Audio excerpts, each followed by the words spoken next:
Halo pemirsa, berjumpa lagi dengan kami di One News International TV One News.com. Angkatan Laut Kerajaan Inggris mencegat 2 kapal Rusia, RFN Stoichi dan tanker Yelnya, dilepas pantai Inggris dalam operasi yang menegaskan kesiapan London menghadapi meningkatnya aktivitas Moskow di perairan sekitarnya. Informasi lainnya, Presiden Amerika Serikat Donald Trump kembali menegaskan kekecewaannya terhadap Presiden Ukraina Volodymyr Zelensky dengan menuding Kiev tidak menunjukkan rasa terima kasih di tengah upaya Washington mendorong penyelesaian perang Rusia-Ukraina melalui rencana perdamaian 28 poin yang masih diperdebatkan. Selengkapnya hanya di One News International.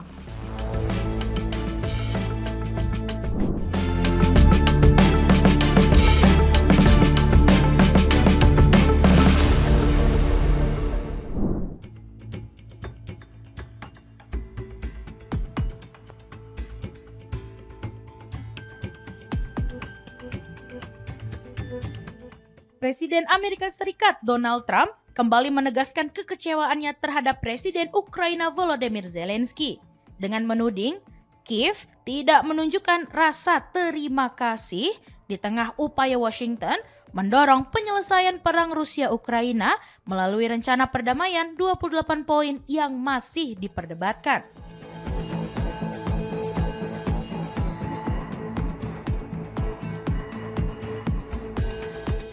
Trump menyampaikan kritik tersebut melalui Truth Social dengan menilai bahwa Ukraina belum menunjukkan penghargaan atas upaya Washington dalam mengakhiri perang dengan Moskow. Sementara sebagian negara Eropa masih membeli minyak dari Rusia.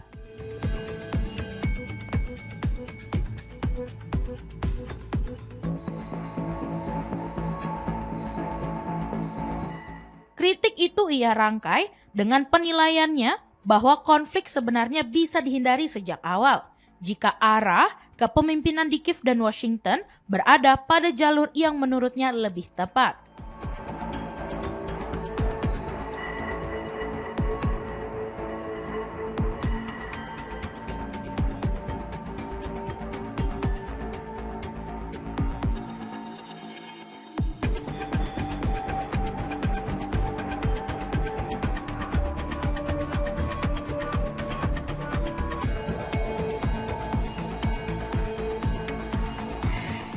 Ia kembali menilai konflik Rusia-Ukraina seharusnya dapat dihindari jika kepemimpinan kedua negara sejak awal berada dalam kondisi yang tepat.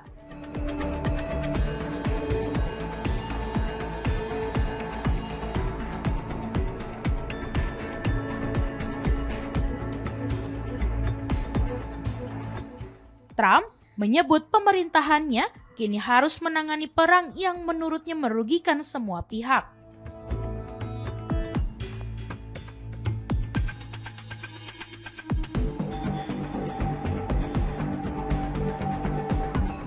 Sebelumnya, ia pernah menyatakan bahwa Zelensky akan menghadapi konsekuensi berat jika menolak 28 poin rencana perdamaian yang diajukannya.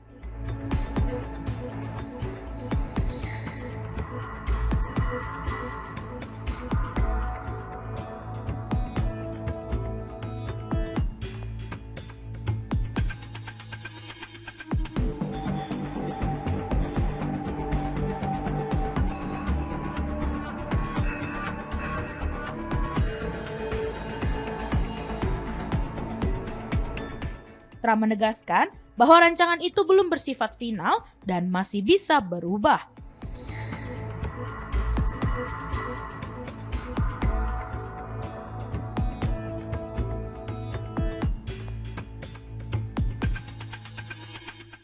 Rangkaian poin tersebut mencangkup sejumlah konsesi besar bagi Moskow, termasuk penyerahan wilayah tambahan di Donbas dan Crimea, pengurangan kekuatan militer Ukraina, serta penghentian pengajuan keanggotaan NATO.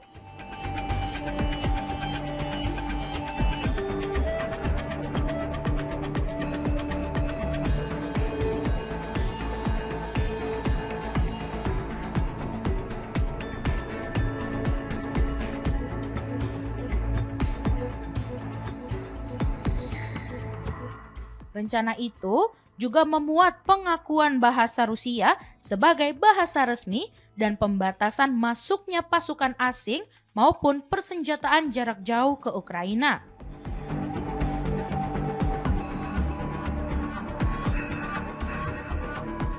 Dari Moskow, Presiden Vladimir Putin menilai bahwa proposal buatan Washington tersebut dapat menjadi dasar bagi penyelesaian konflik jika dibahas lebih lanjut.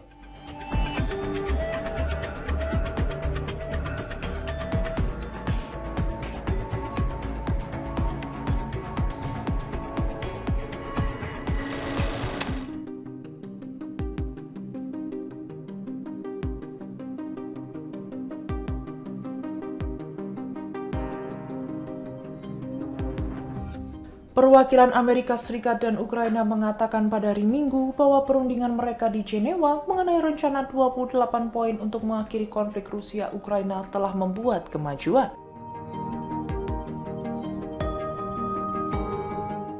Tetapi detailnya belum terselesaikan karena perbedaan pendapat perlu dipersempit.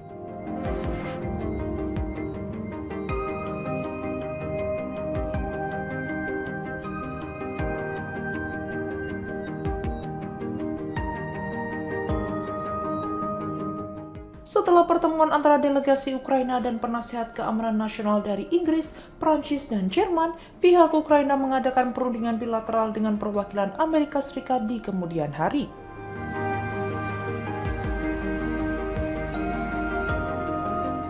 Pada malam harinya, Menteri Luar Negeri Amerika Serikat Marco Rubio dan Andriy Yermak, Kepala Kantor Kepresidenan Ukraina, memberikan pengarahan kepada wartawan dan mengeluarkan pernyataan terpisah.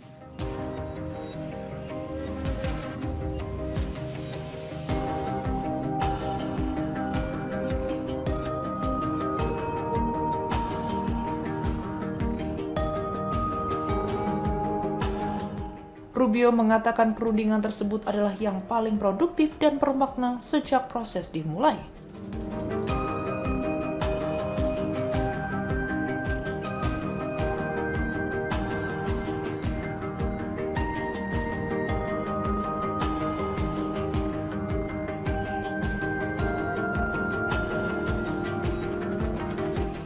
Mencatat bahwa para delegasi telah membahas poin-poin penting satu persatu dan membuat kemajuan yang baik. Ia mengatakan tim-tim tersebut sekarang sedang meninjau saran-saran yang diajukan selama pertemuan dan berupaya untuk mempersempit beberapa perbedaan yang tersisa.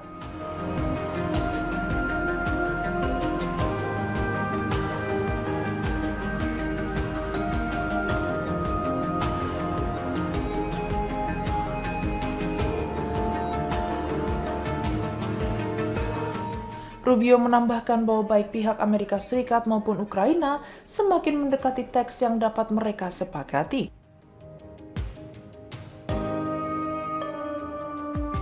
Meskipun hasil akhirnya masih memerlukan persetujuan dari kedua presiden.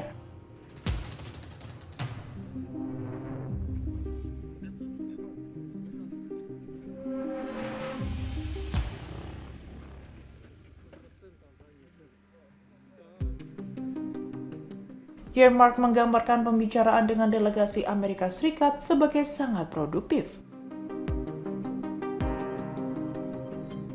Menegaskan bahwa kemajuan yang sangat baik telah dicapai dalam mencapai perdamaian yang adil dan abadi. Ia mengatakan kedua belah pihak akan terus mengkaji proposal-proposal tersebut dalam beberapa hari mendatang dan juga akan melibatkan mitra-mitra Eropa seiring berjalannya proses.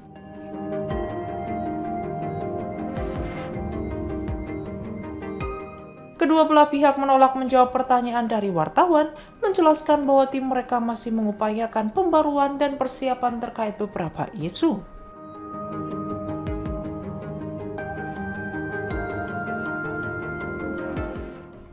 Mereka diperkirakan akan kembali nanti malam untuk memberikan informasi lebih lanjut.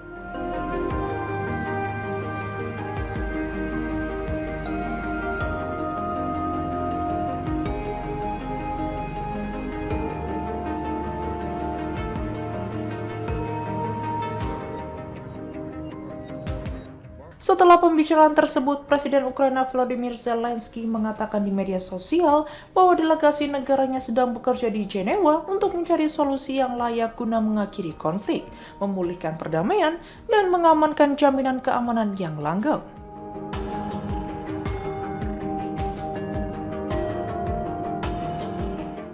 Zelensky juga mencatat bahwa proposal Amerika Serikat tersebut mungkin memasukkan beberapa elemen krusial bagi kepentingan nasional Ukraina.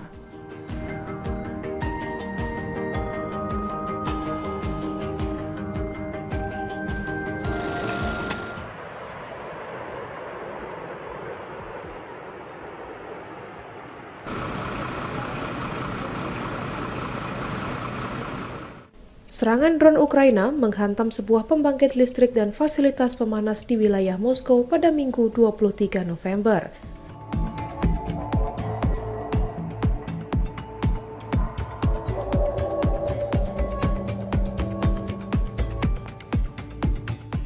Serangan tersebut memicu kebakaran besar dan menyebabkan ribuan warga kehilangan pasokan pemanas.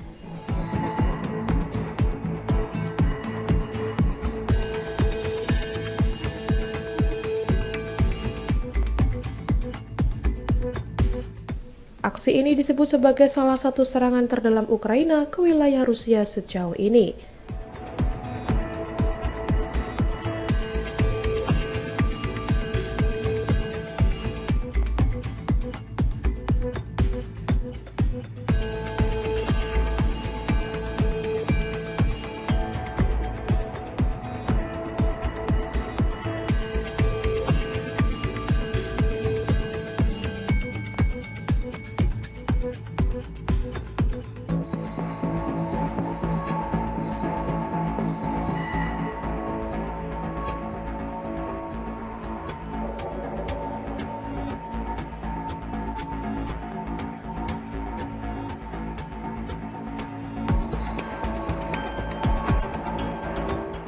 Perang yang memasuki tahun keempat masih menjadi konflik paling mematikan di Eropa sejak Perang Dunia II.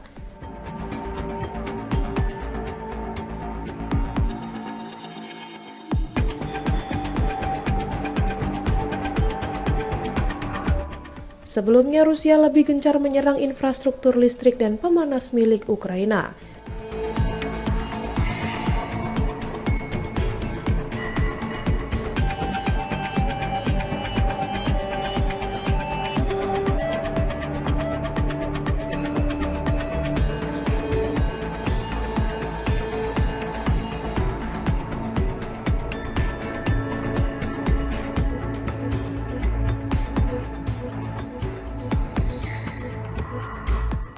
Sementara itu, Ukraina selama ini fokus melumpuhkan kilang minyak, terminal bahan bakar, dan jaringan pipa Rusia.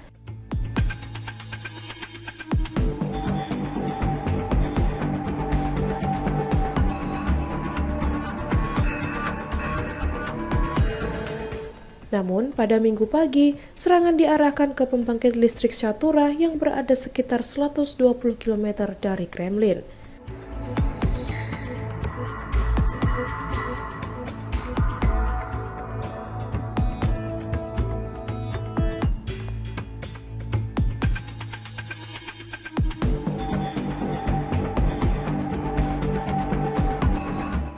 Gubernur wilayah Moskow Andrei Vorobyov membenarkan adanya serangan tersebut melalui pernyataan resminya.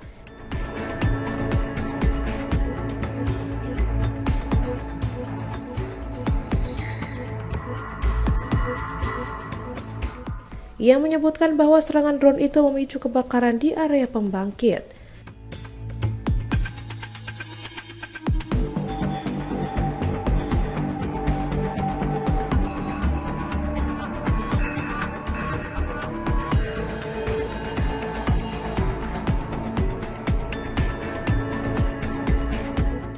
Video yang beredar di media sosial memperlihatkan kepulan asap tebal dan kobaran api di lokasi kejadian.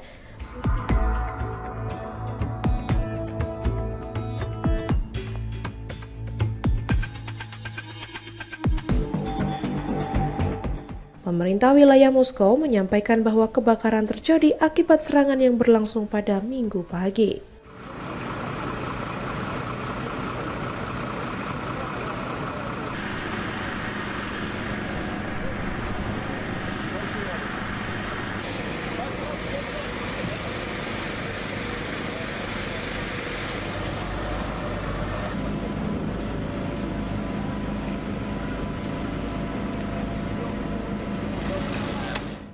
відбудуться консультації з партнерами щодо кроків, які потрібні для закінчення війни.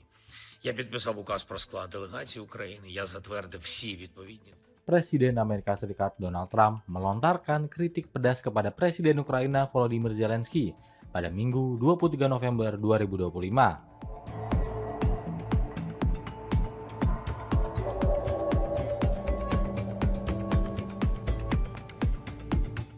Menanggapi itu, Zelensky hanya mengucapkan terima kasih kepada Trump karena telah melemparkan kritik.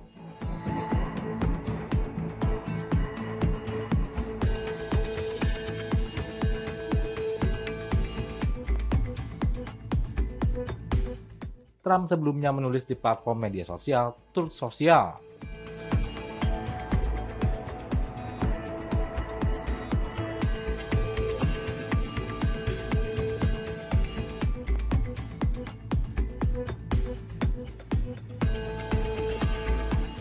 Bahwa kepemimpinan Ukraina tidak menunjukkan rasa terima kasih atas upaya Amerika Serikat mengakhiri perang Rusia-Ukraina.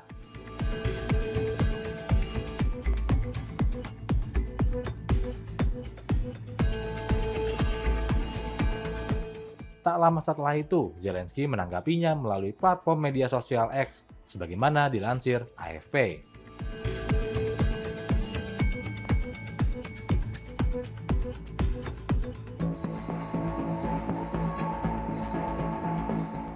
Di Jenewa, para pejabat tinggi Amerika Serikat dan Ukraina terus menyesuaikan draft rencana perdamaian usulan Trump yang terdiri dari 28 poin.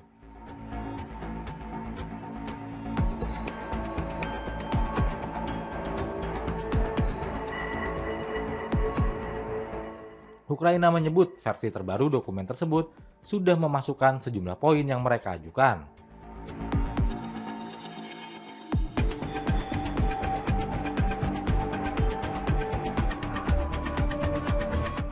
Rancangan awal dari pihak Amerika Serikat sempat menuai sorotan karena mengakomodasi beberapa tuntutan garis keras Moskow.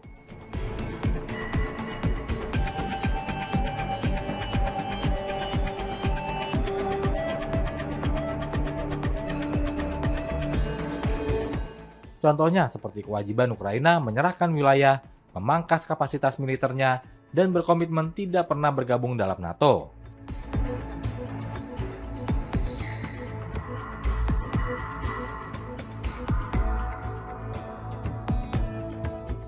Draft itu juga mencantumkan jaminan keamanan yang masih samar serta penggunaan aset Rusia yang dibekukan untuk membangun kembali Ukraina.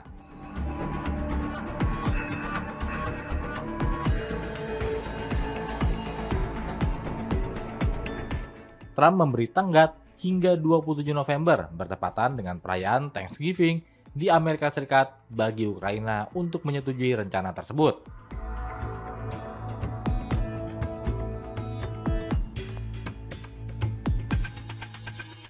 Namun, Trump juga mengisyaratkan kemungkinan kelonggaran terkait batas waktu itu.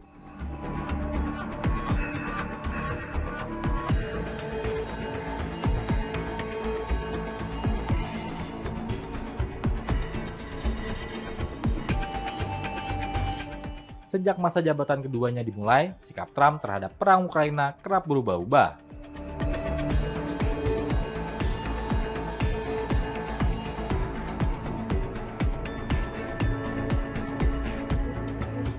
Trump yang sebelumnya berjanji mengakhiri perang dalam 24 jam, pernah memuji Presiden Rusia Vladimir Putin dan menyebut Zelensky sebagai diktator.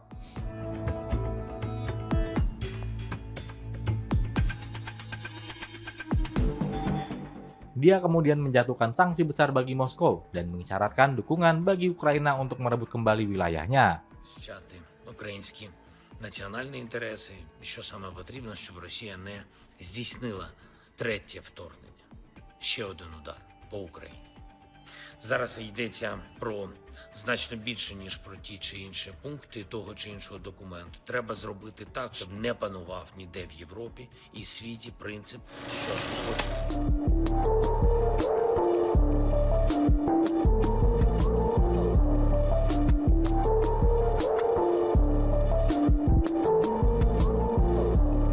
Angkatan Laut Kerajaan Inggris mencegat 2 kapal Rusia, RFN Stoiky dan tanker Yelnya di lepas pantai Inggris.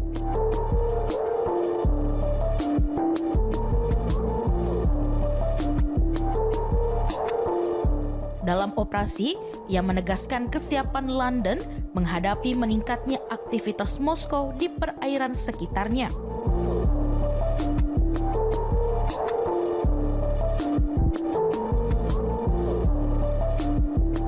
Kementerian Pertahanan Inggris menyatakan bahwa pencegatan dilakukan setelah 2 minggu pengintaian, dipimpin oleh kapal patroli HMS Severn.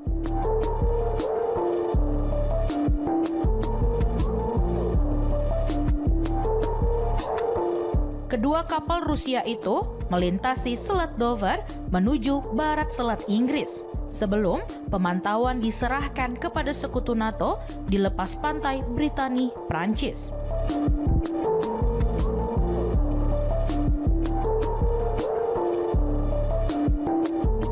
Meskipun demikian, Inggris tetap mengawasi dari jarak jauh dan siap merespon setiap aktivitas tak terduga.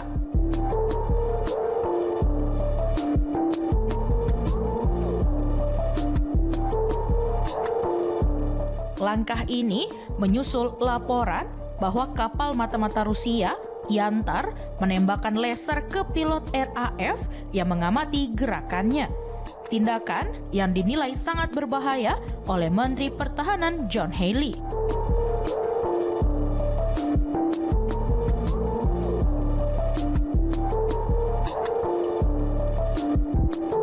Menurut Healey, kapal itu digunakan untuk mengumpulkan intelijen dan memetakan kabel bawah laut Inggris.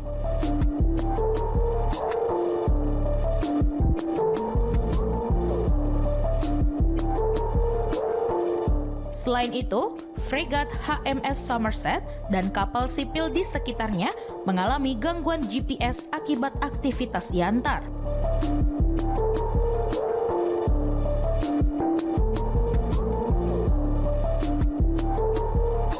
Rusia membantah tuduhan tersebut, menegaskan Yantar hanyalah kapal penelitian yang beroperasi di perairan internasional.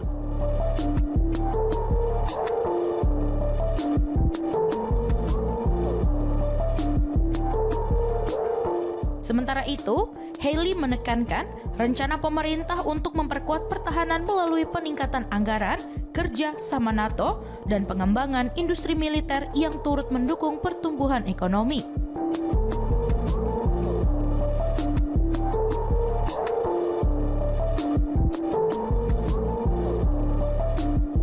Laporan anggota parlemen mengingatkan tantangan keamanan Inggris yang semakin besar, termasuk meningkatnya 30% kapal Rusia yang mengancam perairan Inggris dalam 2 tahun terakhir.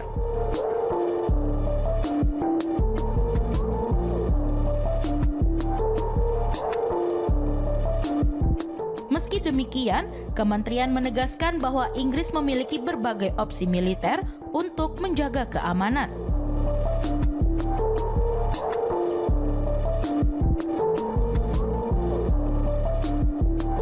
Termasuk pengerahan 3 pesawat P-8 Poseidon RAF ke Islandia untuk operasi pengawasan armada Rusia di Atlantik Udara dan Arktik.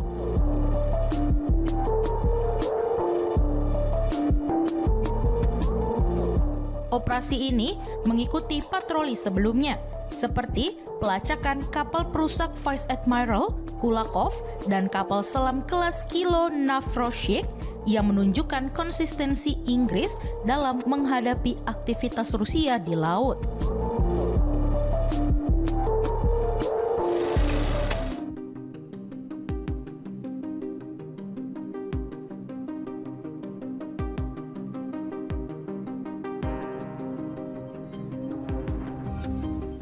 Kementerian Intelijen Iran memperingatkan adanya upaya dari musuh asing, termasuk Amerika Serikat dan Israel,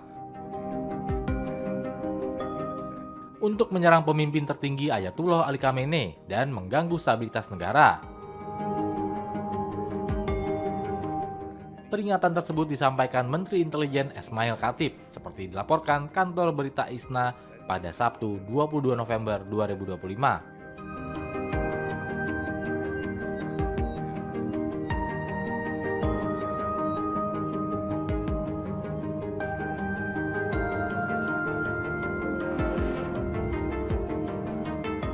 Ia menyebut musuh berusaha menargetkan Khamenei melalui berbagai cara.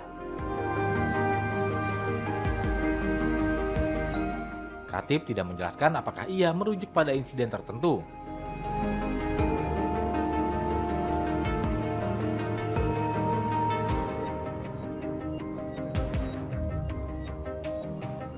Para pejabat Iran kerap menuduh adanya rencana asing, tetapi pernyataan tentang ancaman terhadap nyawa Khamenei jarang muncul sebelum perang 12 hari antara Israel dan Iran pada Juni lalu.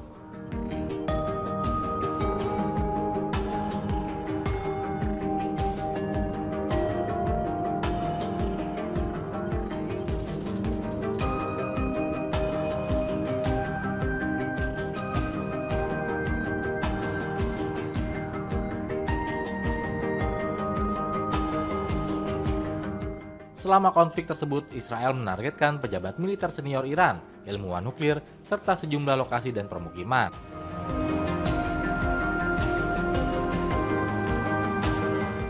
Amerika Serikat kemudian bergabung melakukan serangan terhadap fasilitas nuklir Iran.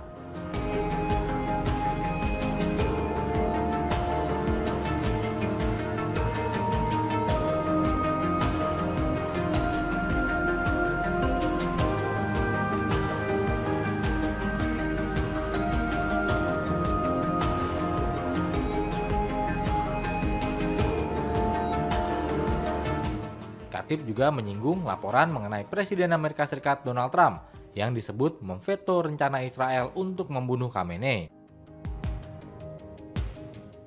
Dalam laporan selama perang, Trump dikabarkan khawatir langkah itu akan semakin meningkatkan ketegangan Iran-Israel.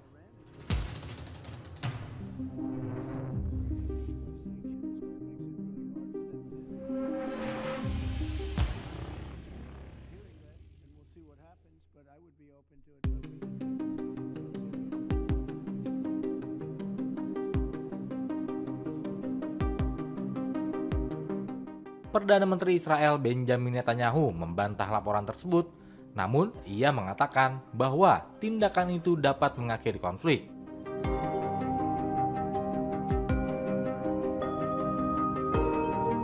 Trump pernah menyampaikan bahwa pemimpin tertinggi Iran adalah target yang sangat mudah.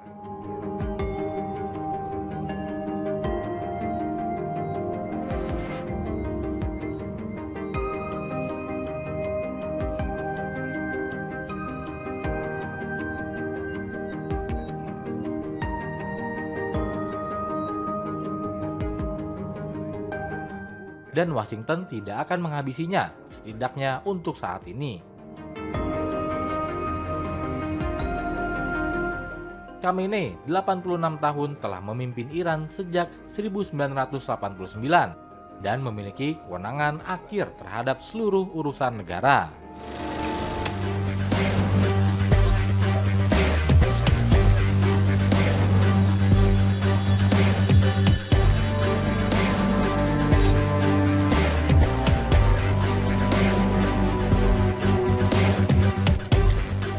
Pernyataan Perdana Menteri Israel Benjamin Netanyahu yang menolak gagasan negara Palestina. Bahkan dalam konteks upaya normalisasi dengan Arab Saudi kembali memicu sorotan internasional di tengah menguatnya dukungan global terhadap solusi dua negara.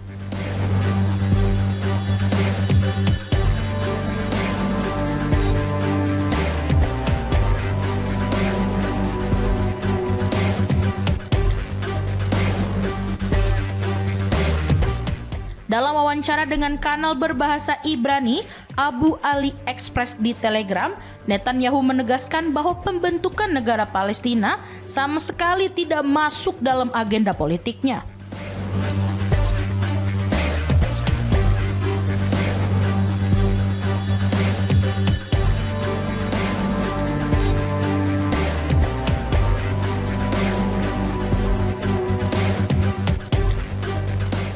Sikap ini disampaikan pada saat banyak negara kembali mendorong diterapkannya solusi dua negara. Sementara, pemerintah Israel terus memperluas permukiman Yahudi serta melakukan penggusuran di tepi barat yang diduduki.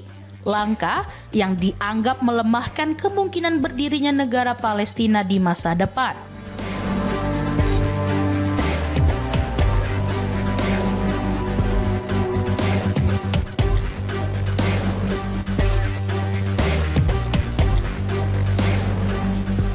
Netanyahu mengatakan bahwa tidak ada tempat bagi negara Palestina dalam rencananya, termasuk ketika Israel berupaya mendekati Arab Saudi untuk mencapai kesepakatan normalisasi.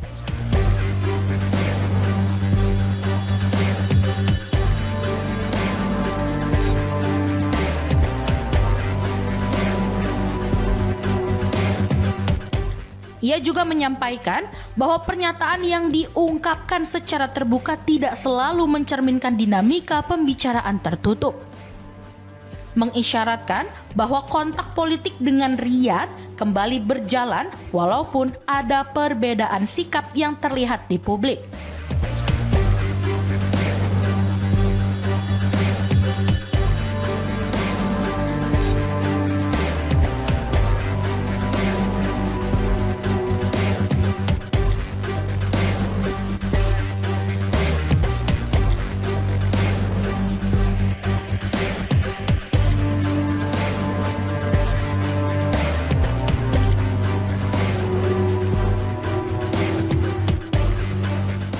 Pada kesempatan terpisah, putra mahkota Arab Saudi Mohammed bin Salman menegaskan dalam konferensi pers bersama Presiden Amerika Serikat Donald Trump di Gedung Putih bahwa Riyadh hanya akan mempertimbangkan langkah menuju perjanjian Abraham jika proses tersebut menjamin solusi dua negara dan tercapainya perdamaian menyeluruh antara Palestina dan Israel.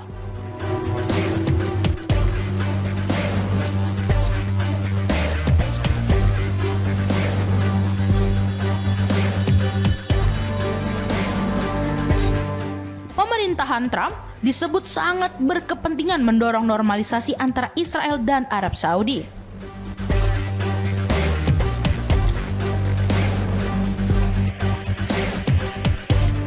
Namun Riyadh tetap menautkan setiap kemajuan diplomatik pada komitmen yang jelas terhadap pendirian negara Palestina, sebuah posisi yang menempatkan tekanan tambahan pada sikap keras Netanyahu.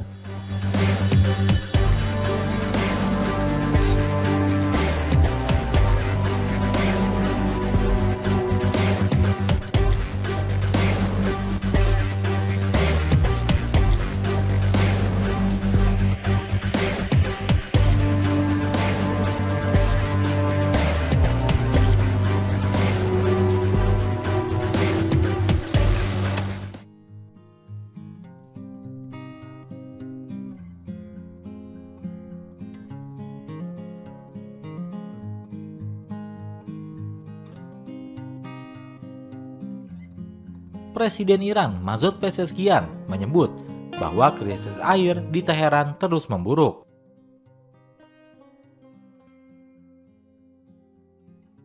Hal itu telah menghambat pasokan air di ibu kota dan telah memaksa pemerintah untuk mempertimbangkan pemindahan ibu kota negara.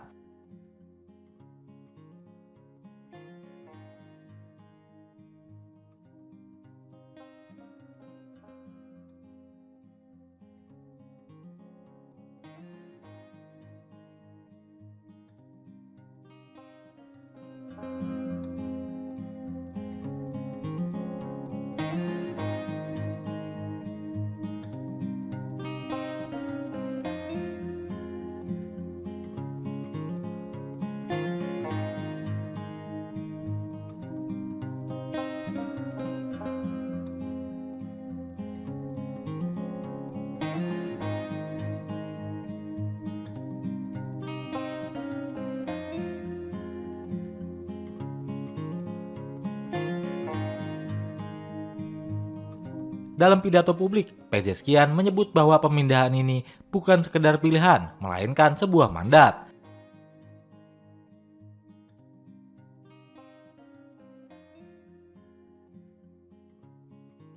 Salah satu penyebab utama adalah turunnya curah hujan secara drastis.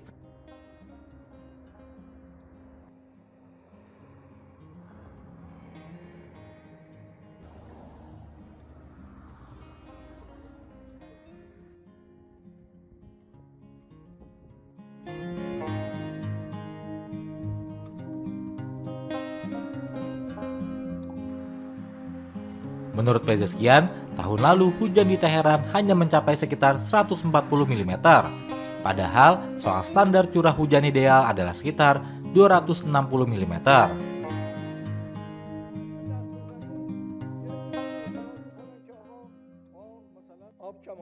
Penurunan hujan ini memicu kekurangan air secara sistemik di kota tersebut. Krisis semakin terasa karena sebagian besar waduk dan bendungan yang mensuplai Teheran kini berada di level sangat rendah.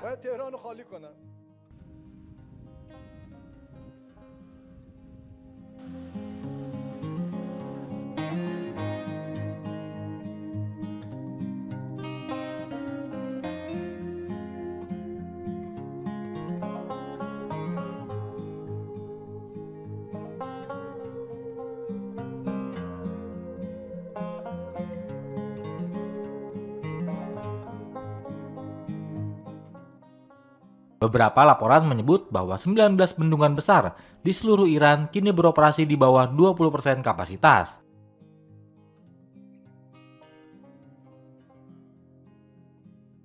Bahkan, satu waduk utama di luar Teheran, yaitu Waduk Amir Kabir, dilaporkan hanya menggunakan sekitar 6% dari volume yang bisa dipakai.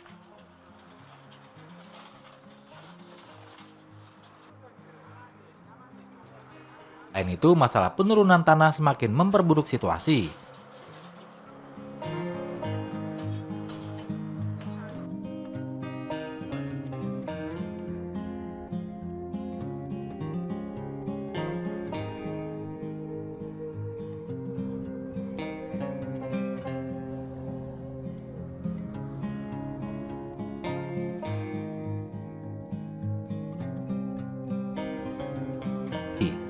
Pengambilan air tanah secara berlebihan menyebabkan sebagian area Teheran mengalami penurunan tanah hingga 30 cm per tahun di beberapa titik.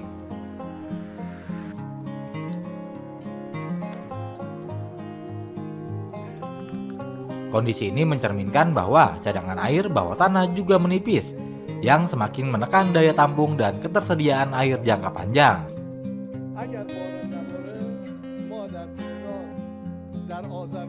Karena tekanan air di Teheran tidak kunjung membaik, Pezeshkian telah menyebut kemungkinan pemindahan ibu kota ke wilayah pesisir selatan Iran.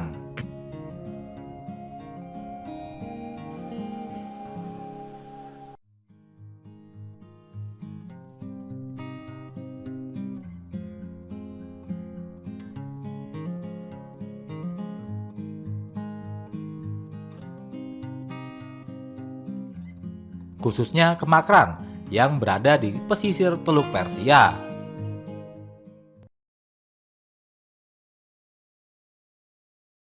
Rencana pemindahan ibu kota Iran adalah gambaran nyata seberapa parah krisis air di negara itu.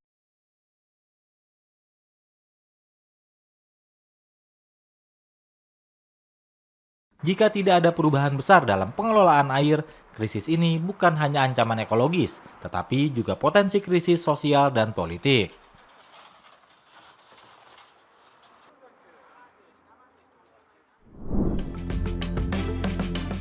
Demikian informasi yang dapat kami sampaikan pemirsa. Terima kasih telah bergabung bersama kami. Sampai jumpa di One News Internasional berikutnya, setiap pukul 8 malam hanya di kanal YouTube TV One News.com.